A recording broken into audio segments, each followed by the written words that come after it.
Hey, what's up, guys? Real quick, I've been working really hard to amplify my social media presence recently, and recently just started diving into Instagram, which has actually been a ton of fun.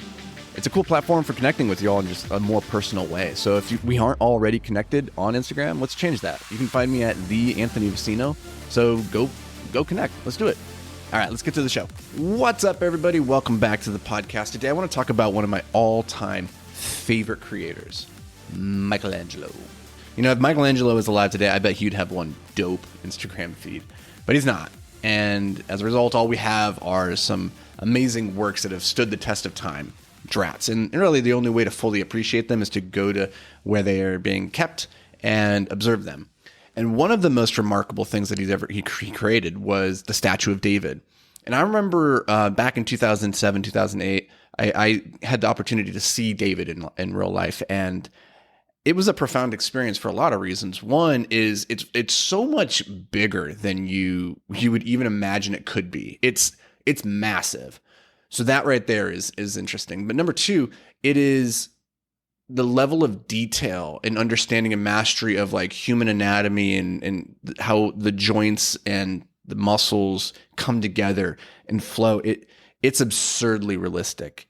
And as a person who has no capacity for sculpting whatsoever, you sit there and you look at this thing and you're hit with the question, how is such a thing possible? How does somebody even make that? And sure enough, I wasn't the first person to ever wonder this. I wasn't the first person to even, ask Michelangelo this, but thankfully somebody did. And Michelangelo, his answer, I think, is one of those lessons that we can take and apply to our lives. He said, "It's simple. I just remove everything that is not David." And I love this idea of removing everything that David is not. And it's the same with when we think about our personal development and growing into our greatness. And we can feel that inside of us. We can feel this kernel of what's that greatest version of ourselves look like? And how would we get to that? Well, we would just shred away everything around us that is not that greatness. And this is a concept that's called addition through subtraction, which I've talked a lot about on the podcast before. Via negativa, which comes from Nassim Taleb, and this idea of studying the thing that is not, is a really powerful way of moving forward in life. And often on our quest to unlock our inner greatness, I think we fall into a trap, which is to think that we need to add something into our lives that we're currently not doing. And so we start to look at habits like gratitude journaling or red light therapy, cold plunges. We start to try to find these habits that we're not currently performing and stack them on top of everything.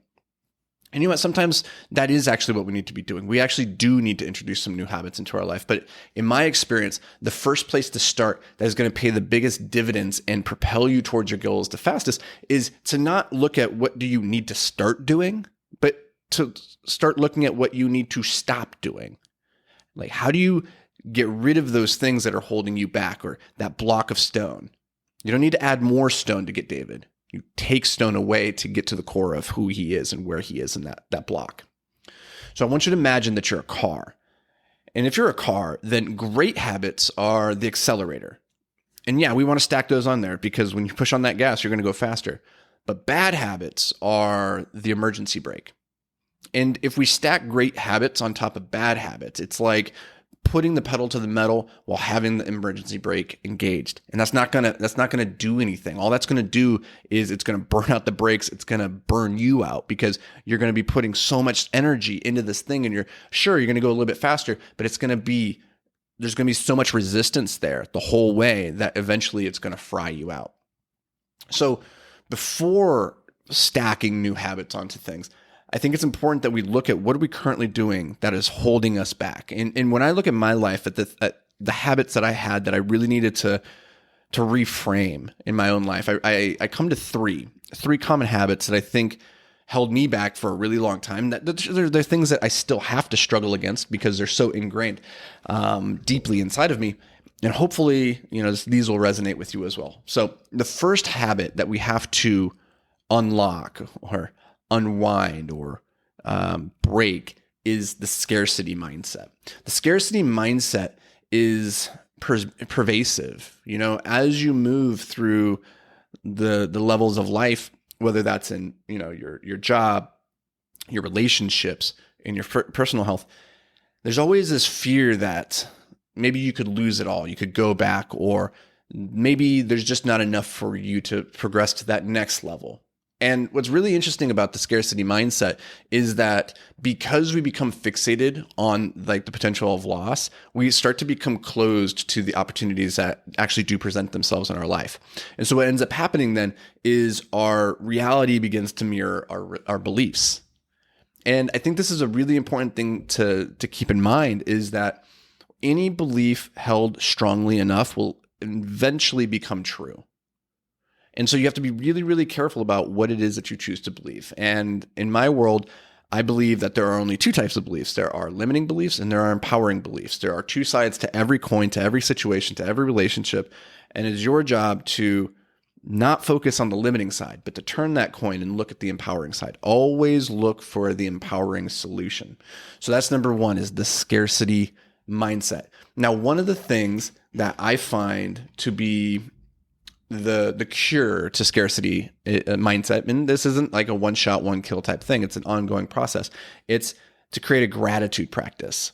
Now, gratitude practices have been bastardized, I believe, in the last handful of years. And I've done this myself. I've created gratitude practices that became nothing more than to-do lists to be checked off. And in that process, I never felt the gratitude. I was just going through the motions, checking the box. And it's really important to realize that gratitude, and the purpose of the gratitude practice isn't just to think about the things that you're grateful for, to acknowledge them, but to feel the gratitude. And I don't have a solution to help you work through how exactly to tap into that. It's different for everybody. For myself, it's been a journey, because I'm not typically one to spend time reflecting on gratitude or to feel a lot of gratitude in the day-to-day life. I tend to accomplish things and then just move on to the next. And so I don't have a lot of time spent typically reflecting and absorbing that gratitude. So this is a personal journey that you're going to have to go on to figure out for yourself, unfortunately. Okay. So habit number 2 is prioritizing the urgent over the important.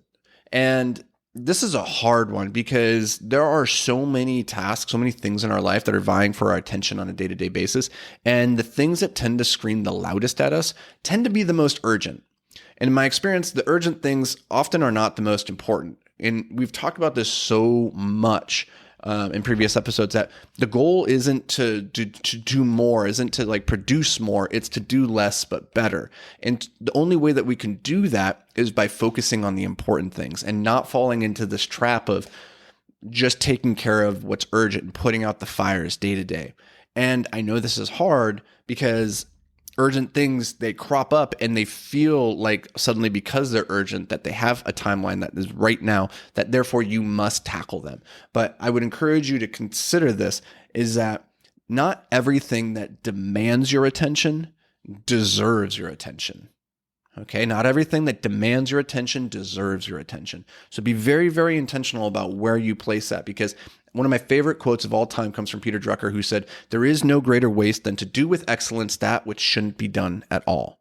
Now, I'm not saying the urgent things shouldn't be done, but I'm saying that they should never come at the expense of the important, which I find is more often than not the unfortunate truth of the reality, is that we do end up sacrificing the important for the urgent.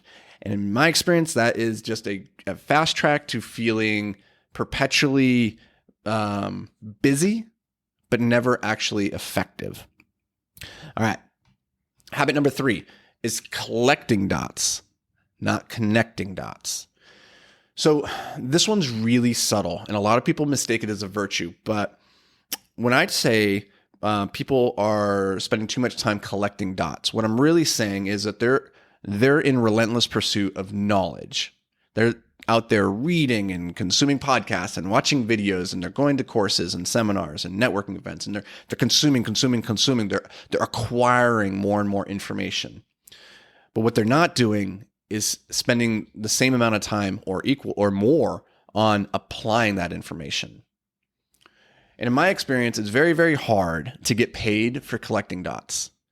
But it's surprisingly easy to get paid for connecting them. And when I say connecting them, we've talked in the past about how creativity is one of the most important, maybe perhaps the most important skill set in the modern workforce. That it's the ability to take pieces of information and connect them in new, novel, functional ways. That's what really propels you forward in your career and in life and in business. And so with that in mind, yes, we do need to be going out there collecting dots, but more important is what we do with that information and connecting them in meaningful ways. And for me, the way that I make sure that I'm not falling too far into the trap of acquiring and not applying is I set time every morning for what I call my 3 to free. And during that time, I have a time blocked off specifically for doing, which is to say consuming less and creating more. That's my creation time. So making videos, writing blog articles or whatever. Like this is my time to take the dots that I've been collecting, because I do believe collecting dots is important, but then you have to do something with it. It's not just about acquiring them. It's about applying them. And so if you guys are interested in learning more on these 3 habits, I did an article for the Hyperfocused Entrepreneur a while ago. You can check it out at anthonyvicino.com/bad-habits. And I break down these 3 habits in a little bit greater detail, share some stories and some tips and tricks that you can use to maybe break these. Because in my experience, these are like the biggest emergency brakes that are currently being pulled in most people's lives.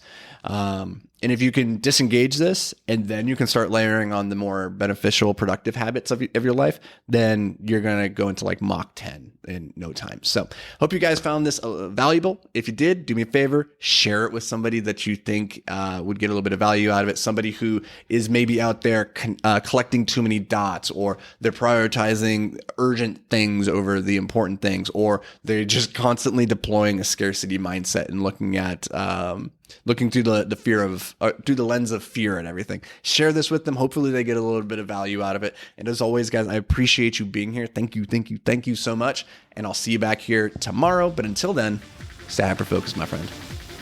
Hey, real quick, guys, you already know I don't run any ads on this because I want to keep it like a really awesome listening experience for you. But I do have an ask. I'd love it if you could just help me spread the word so we can help more entrepreneurs, creatives, and high performers just make more money with less stress and more fulfillment. So the best way that you can help me do that is by rating, reviewing, and sharing this podcast. Like, the single thing I ask of you is please just take 10 seconds to drop a review. Seriously, it would mean the world to me. And more importantly, it may just help change somebody's life. So thank you, and let's get to the show.